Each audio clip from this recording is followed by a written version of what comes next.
Hoy vamos a llegar hasta la página 121. Os comento, el contenido de este vídeo está explicado con mis palabras, es decir, abordado desde otro ángulo en los dos vídeos de la reencarnación que podéis encontrar en la lista de reproducción basado en la sabiduría hiperbórea. El día anterior se profundizó en la siguiente cuestión: ¿por qué en una posterior encarnación el alma aparece desprovista de recuerdos? Y se dieron dos respuestas. La primera, porque la evolución del microcosmos obedece a una secuencia jerárquica irreversible que obliga al alma a manifestarse, inicialmente como sujeto racional del cerebro o razón. Retengamos esto. El alma como sujeto. El alma es un sujeto que hace algo. La segunda respuesta. Se dijo, previamente a la encarnación, se efectúa una involución del sujeto en sí mismo que causa el olvido parcial de los recuerdos innatos. Aquí, lo que se nos ha adelantado es que, al morir, nuestra alma, en la otra vida o vida de los muertos, recuerda, pero justo en el momento en que el alma va a encarnar, se produce un olvido parcial. Por lo tanto, cuando nacemos ya no recordamos. Ahora, como quedamos, vamos a profundizar en estas respuestas, es decir, el por qué no recordamos al nacer. En primer lugar, vamos a hablar del orden en que el alma se va manifestando en la estructura psíquica. Para entenderlo, hay que considerar, ante todo, que el alma solo puede manifestarse en una estructura adecuada o vehículo. Esta condición viene por ser el alma expresión energética de la mónada, la cual es el fundamento de todo proceso arquetípico particular. En este sentido, la mónada es el sujeto individual en todo ente que evoluciona de acuerdo al impulso formativo de los arquetipos universales. En el caso particular del microcosmos, el alma es siempre sujeto anímico de una estructura, y la afirmación contraria también es válida. Sin estructura, es decir, sin la estructura psíquica, no hay manifestación anímica posible. Teniendo en cuenta tal condición y todo lo visto hasta aquí sobre la formación de la estructura cultural y el esquema de sí mismo, podemos entender fácilmente la respuesta anterior. Si reflexionamos sobre lo estudiado hasta aquí, comprobaremos que, en efecto, se cumple una tácita secuencia jerárquica en la formación de las estructuras del microcosmos. En el Génesis, la creación, solo existe el cerebro, es decir, la memoria arquetípica. El alma no puede hacer otra cosa que animar tal estructura y operar con sus funciones. El alma, como sujeto racional o razón, descubre el designio de los entes y construye la estructura cultural, a la que luego animará como sujeto cultural, y, desde la estructura cultural, irán emergiendo hacia las capas superiores de la psique los símbolos que conforman el esquema de sí mismo, al que animará como sujeto consciente o histórico. He aquí la secuencia completa. El alma anima a la memoria arquetípica o cerebro como sujeto racional o razón y construye la estructura cultural, a la cual estructura cultural a posteriori el alma anima como sujeto cultural. Desde allí, desde la estructura cultural, construye el esquema de sí mismo al que anima, por último, como sujeto consciente o histórico. En resumidas cuentas, el alma anima en el siguiente orden. Primero, a la memoria arquetípica o razón, luego a la estructura cultural y luego a la esfera de conciencia o esquema de sí mismo. No hay manera natural de alterar esta secuencia. El alma encarnada siempre debe comenzar por animar un cerebro infantil, por ser este sujeto racional. A partir de ese comienzo inevitable está la posibilidad de desarrollo estructural que subyace en la potencia del microcosmos potencial.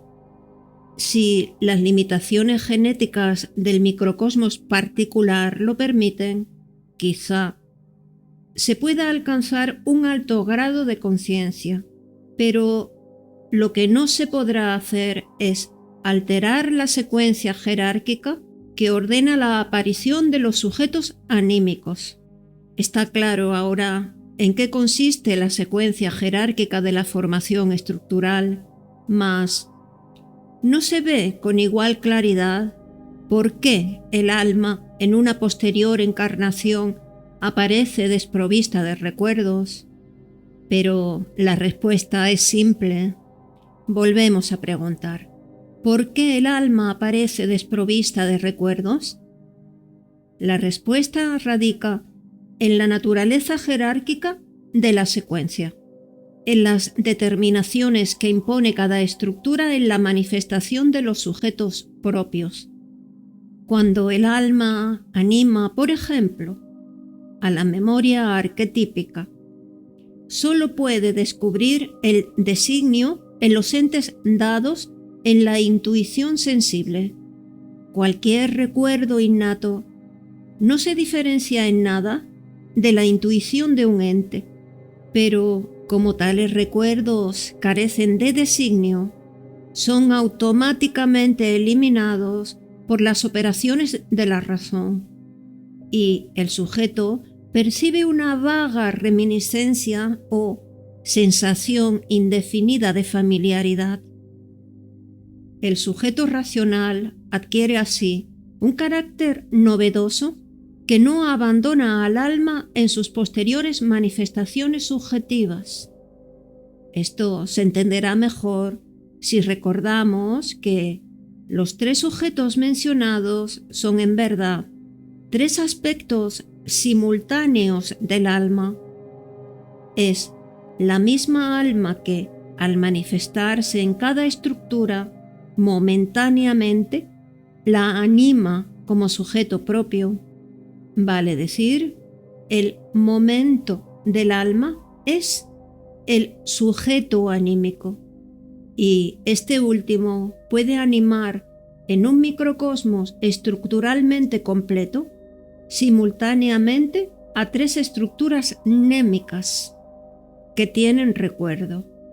Ahora vamos a explicarlo mediante una alegoría.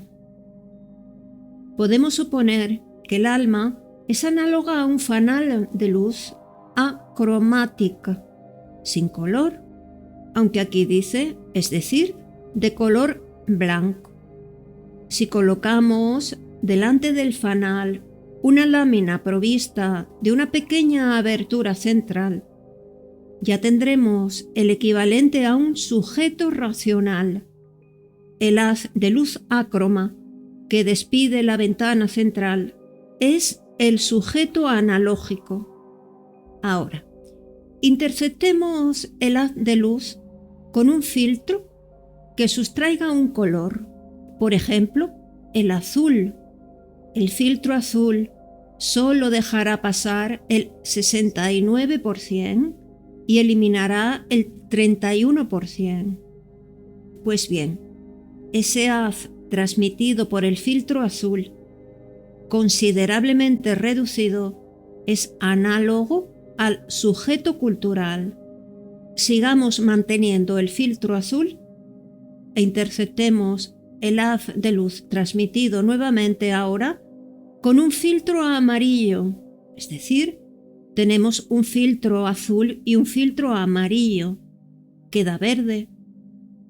Del 69% de luz que penetra al filtro, este sustraerá una parte y transmitirá el 58%, es decir, el 40% de la luz original, de la luz blanca. El haz resultante de matiz verde es análogo al sujeto consciente. Los filtros no han dejado pasar la luz original blanca del alma. La luz del alma ha ido siendo filtrada gradualmente a medida que va animando las distintas estructuras psíquicas. Consideremos el experimento alegórico completo. El fanal es el alma que se derrama en todas direcciones en forma de luz blanca. Eso era el alma, la luz blanca. Al colocar una lámina que solo deja pasar un haz, efectuamos una operación análoga a la de la encarnación del alma. El haz es la misma alma fanal convertida ahora en sujeto racional. Comienza aquí la secuencia jerárquica. El filtro azul es análogo a la memoria arquetípica o cerebro. Solo una parte filtrada del sujeto haz llegará hasta la estructura cultural para animarla. Este sujeto cultural debe animar a la estructura cultural representada por el filtro amarillo y trascenderla para constituirse en sujeto consciente.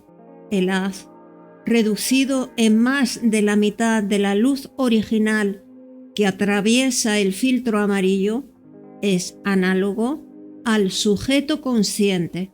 Esta alegoría nos muestra claramente que el alma y el sujeto son una y la misma cosa y que en el microcosmos hay un solo sujeto que se manifiesta simultáneamente en 3 lugares o estructuras diferentes.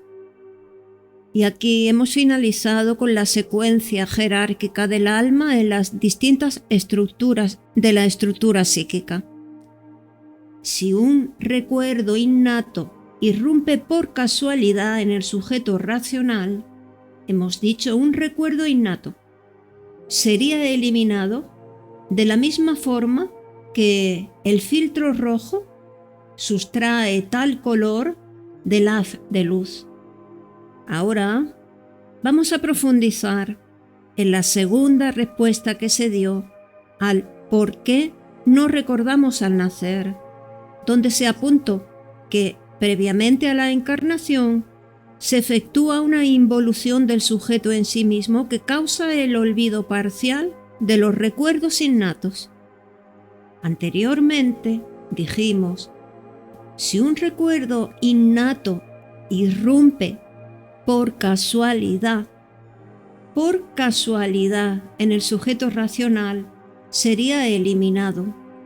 Bien, hemos dicho por casualidad porque, como ya hemos dicho, previamente a la encarnación se produce un olvido parcial de los recuerdos innatos.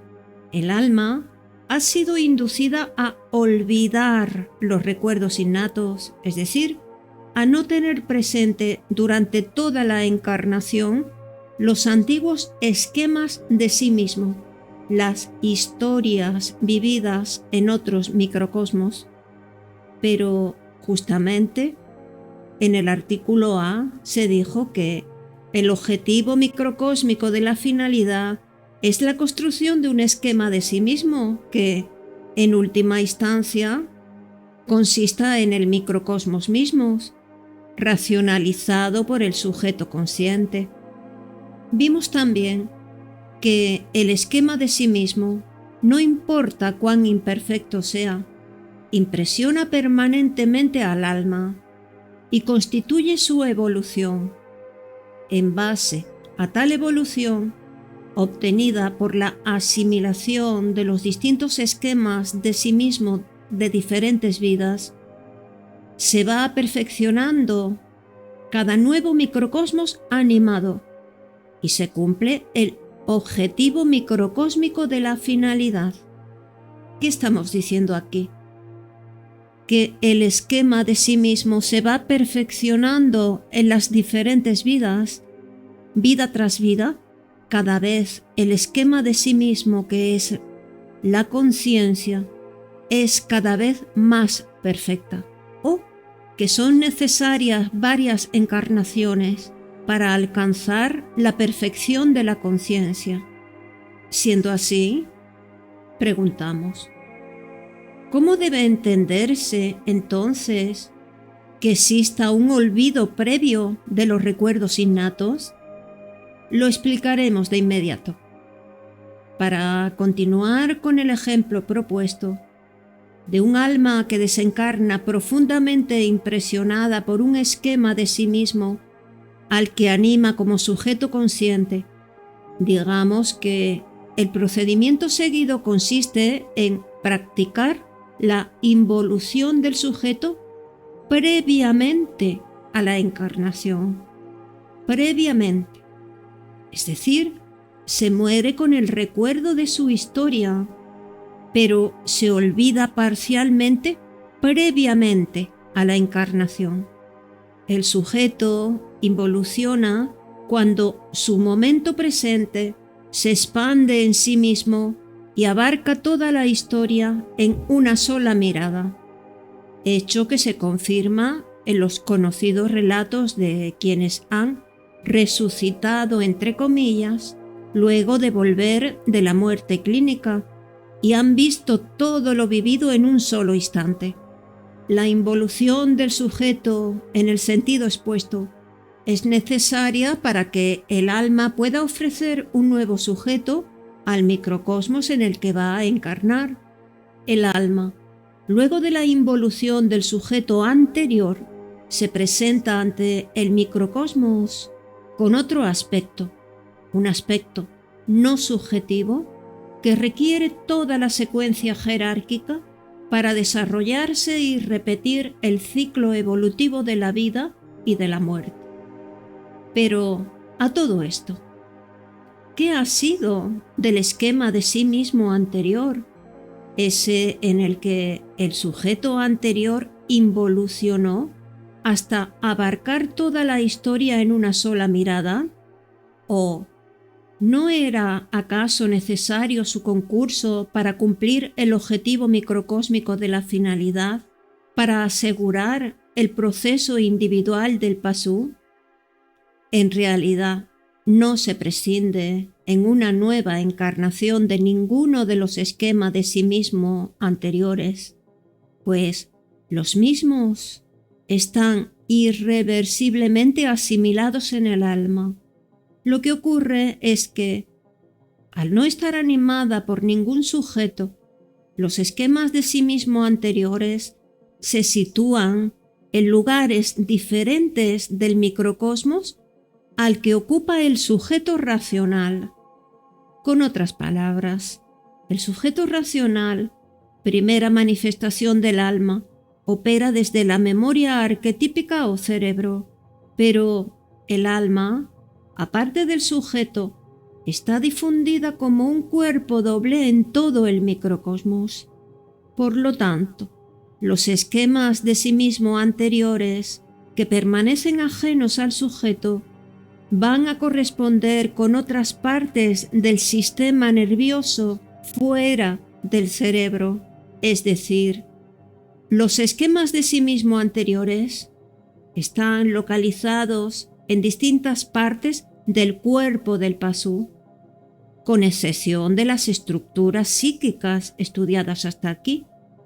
Estos centros donde se manifiestan los esquemas de otras vidas son los chakras, los cuales contienen esquemas de sí mismo anteriores y se hallan difundidos por miles en el cuerpo humano.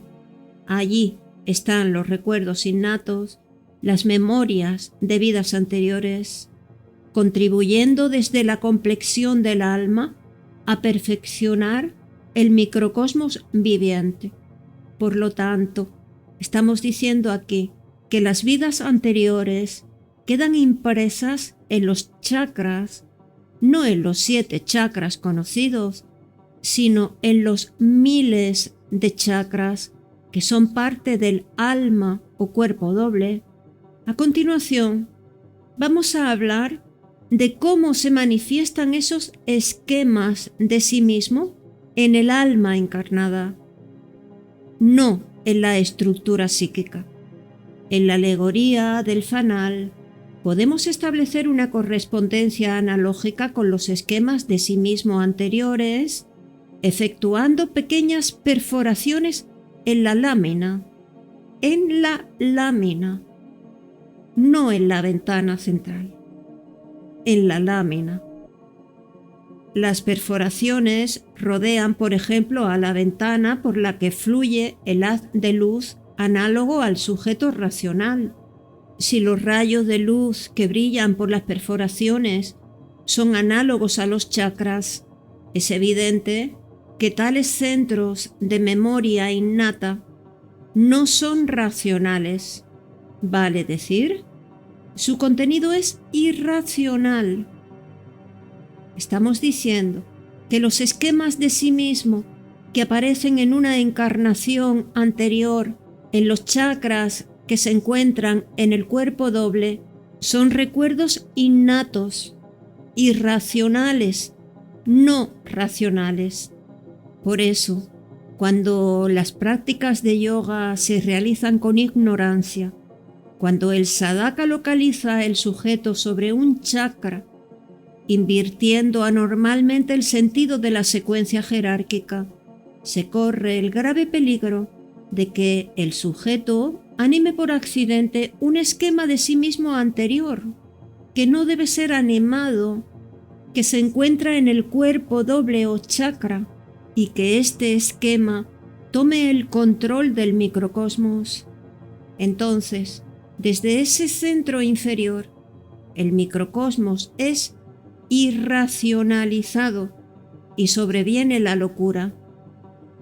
Antes de finalizar, vale la pena destacar una importante consecuencia del principio expuesto en la respuesta primera, es decir, de la animación jerárquica de la estructura psíquica, y también en E del inciso anterior. Dice así: sin estructura no hay manifestación anímica posible. Todo sujeto requiere una estructura en la cual manifestarse. No puede existir el sujeto sin un vehículo para su manifestación. Hasta ahora hemos supuesto que el vehículo del alma es el microcosmos y las estructuras donde se manifiesta el sujeto: cerebro, estructura cultural, esfera de conciencia, etc. Pero el que esta suposición sea cierta de ningún modo excluye otras posibilidades para cumplir con la finalidad. Con otras palabras, al Pasú le fue encomendada por el demiurgo una finalidad: ser postor de sentido de los entes del mundo. Pues bien, si el Pasú o cualquier otra raza semejante del universo desarrolla una cultura capaz de producir técnicamente estructuras adecuadas para la manifestación del sujeto, éstas serán animadas en la medida de sus posibilidades de expresión. Esto significa que, en tanto se cumplan los pasos de descubrir el designio y proyectar el sentido, cualquier cultura científico-tecnológica tendrá la posibilidad de construir androides con alma. Sí, con verdadera alma transmigrante y evolutiva. Para ello, solo hace falta que el androide posea un símil de la memoria arquetípica, es decir, una memoria programada, con una colección de signos de entes, o autoprogramable con información de entes del mundo percibida por medio de sensores y que un procesador electrónico efectúe las operaciones lógicas de comparación e interpretación. Cuando el androide adecúe su comportamiento en función de la información percibida, es decir, cuando exprese una conducta, sin dudas estará animado por un egregoro o, si el androide es lo suficientemente perfecto, por un alma individual. Lo que nunca podrá poseer un androide, ni ninguna estructura artificial, es el espíritu. En efecto, para que el espíritu se manifieste, es imprescindible la memoria de sangre. El recuerdo del origen, vale decir, algo que no podrá implantarse jamás en otra parte que no sea un microcosmos vivo. Aquí finaliza el artículo E. El objetivo microcósmico de la finalidad requiere la metempsicosis. Como veis, ha sido muy interesante y llegamos al final a comprender que nuestro cerebro es un diseño, de la misma manera que se podría crear una estructura psíquica o alma artificial, pues el alma es lo que va animando una estructura psíquica, que en realidad es un mecanismo. Lo que nunca podrá tener un robot es memoria de sangre. Eso será lo que siempre nos va a diferenciar de cualquier androide. Y también hemos visto que los recuerdos de vidas anteriores no se pierden, sino que permanecen impresos en una parte de nuestro cuerpo doble, concretamente en los centros energéticos o chakras, los cuales no son animados para que tengamos memoria de ellos. De ahí que las prácticas de yoga que invitan a animar dichos recuerdos o dichas vidas pasadas son técnicas muy peligrosas, porque tendríamos conciencia no solo de esta vida, sino de vidas anteriores, lo cual conduciría a la locura. Bueno, aquí lo dejamos. Ya hemos terminado de hablar del alma y la reencarnación, y el próximo día empezaremos ya a hablar de la expresión energética del pensamiento del Pasú, retomando lo que dejamos pendiente antes de hablar de la reencarnación. Ya me despido, saludo a todos y hasta el próximo día. Y ya, solo quiero recordaros que os suscribáis y si podéis, que os unáis al canal. De esa forma me ayudáis a que pueda continuar realizando estos vídeos.